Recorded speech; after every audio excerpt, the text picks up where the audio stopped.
Shortly after the moon set, the lake wind died down and the night was calm. Our dog started getting nervous and ran whimpering under the car. A few minutes later, the air filled with the most god-awful stench, like that of rotten meat, only mustier. I remember my mother saying, "What the hell is that smell?" And my brother sat up in his cot. When he sat up is when all of us heard the scream. My family and I have spent many hours in the Texas woodlands, and I know most of the sounds native animals make. I have never heard anything like that in my life. Even thinking about it now, some 24 years later, still makes me shiver and break out in goosebumps. As I have stated, I know most of the animal sounds in this state. I can tell you that it was not a bobcat, panther, cougar, javelina, screech owl, or anything else I can think of. I have only heard of one thing that even comes close, and that's the audio tape of Sasquatch that Art Bell has played on his radio show.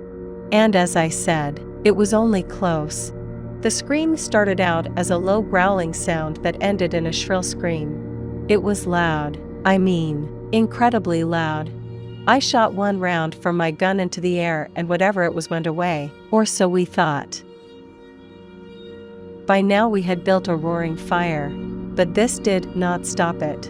It came back 8 times before daybreak. It was not afraid of us nor the fire, only the sound of the gunfire would drive it off. All shots were fired in the air because, quite frankly, we could not find a target to shoot at. As soon as it got light enough, we went looking for tracks, a path through the grass, something. There were plenty of tracks from raccoons, possums, the dog, ourselves, mice, and birds. But nothing unusual. The only thing we found was a small stand of saplings with their tops broken about 5.5 feet above the ground about 200 yards east of our camp.